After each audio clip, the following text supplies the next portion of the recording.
So in this video is a new client who came to me because she had an accident with her hair. Half of her hair was burned off, as you'll see in the video.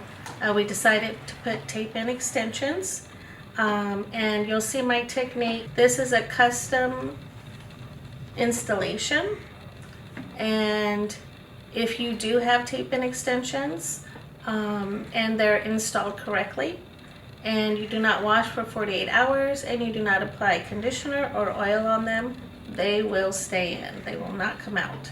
My client was very happy with her extensions, and I was very excited to help her. Thank you.